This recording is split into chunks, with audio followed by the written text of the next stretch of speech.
नमस्कार, मैं हूं धर्मेंद्र और आप देख रहे हैं धर्मेंद्र ऑफिशियल यूट्यूब चैनल। साथियों, हम 2027 के विधानसभा चुनाव को लेकर आज चर्चा करने वाले हैं। 2027 के विधानसभा चुनाव में उत्तर प्रदेश में 75 ज़िले हैं और कौन से ज़िले में समाजवादी पार्टी या भारतीय जनता पार्टी या कांग्रेस पार्टी बहुजन समाज पार्टी किन ज़िलों में ताकतवर है और एक एक करके हम जानने की कोशिश करेंगे कि हर एक ज़िले में कौन सी विधानसभा सीट है, किस पार्टी का दबदबा है, कौन सी पार्टी आपको 2027 के विधानसभा चुनाव में जीतती हुई नज़र आ सकती है। आज हम विस्तार से चर्चा करने वाले हैं। अगर हम पहले ज़िले की बात करें तो बलिया के बारे में, लोग तो बागी बलिया के नाम से जानते हैं। अगर हम बलिया की ज़िले की पहली विधानसभा सीट के बारे में बात करें तो वह है बेलथरा रोड। बेलथरा रोड 2022 के विधानसभा चुनाव में समाजवादी पार्टी और सुहेल देव भारतीय समाज पार्टी का गठबंधन था और 2022 के विधानसभा चुनाव में समाजवादी पार्टी ने या सुहेल देव भारतीय समाज पार्टी ने अपने सहयोगी दल को दिया था और उस सुहेल देव भारतीय समाज पार्टी ने यहां से हंसू राम को अपना प्रत्याशी बनाया था और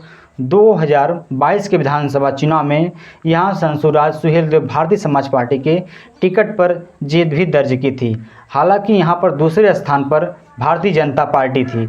लेकिन क्या 2027 के विधानसभा चुनाव में क्या भारतीय जनता पार्टी एक बार फिर अपने सहयोगी दल यानी सुहेल देव भारतीय समाज पार्टी को देती है, ये तो देखना है। लेकिन हम जातिगत समीकरण की अगर बात करें तो बागी बलिया विधानसभा सीट पर नज़र डालें तो इस विधानसभा सीट पर अगर जातिगत समीकरण देखें तो यहाँ पर राजभर वोटर्स और निषाद वोटर्स जीत हार का निर्णायक भूमिका निभाते हैं, क्योंकि इसी के मद्देनज़र रखते हुए समाजवादी पार्टी के राष्ट्रीय अध्यक्ष अखिलेश यादव ने 2022 के विधानसभा चुनाव में ओम प्रकाश राजभर को सीट दिया था और ओम प्रकाश राजभर हंसू राम को जितवा भी ले गए थे।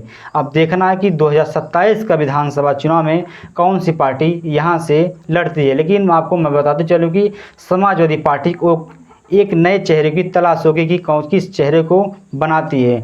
लेकिन मैं बताते चलूँ कि अगर यह बेलथरा रोड की विधानसभा सीट ओम प्रकाश राजभर के खाते में जाती है तो एक बार फिर यहाँ से हंसू राम को सुहेल देव भारतीय समाज पार्टी अपना प्रत्याशी बना सकती है।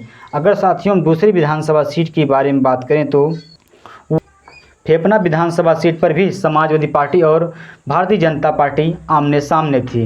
लेकिन आपको बताते चलूँ कि जब सुहेल देव भारतीय समाज पार्टी और समाजवादी पार्टी गठबंधन हुआ था तो पूर्वांचल में काफ़ी दबदबा माना जाता था और शायद इसी की वजह से बलिया में ज़्यादातर समाजवादी पार्टी को फ़ायदा हुआ था। अगर फेफना विधानसभा सीट पर बारे में बात करें तो यहाँ से समाजवादी पार्टी ने संग्राम सिंह यादव को अपना प्रत्याशी बनाया था और संग्राम सिंह यादव 2022 के विधानसभा चुनाव में समाजवादी पार्टी के टिकट पर भी जीत हासिल की थी और 2027 के विधानसभा चुनाव में समाजवादी पार्टी एक बार फिर संग्राम सिंह यादव को अपना प्रत्याशी बनाएगी। तो बताते चलूँ कि 2022 के विधानसभा चुनाव में सुहेल देव भारतीय समाज पार्टी समाजवादी पार्टी के साथ थी।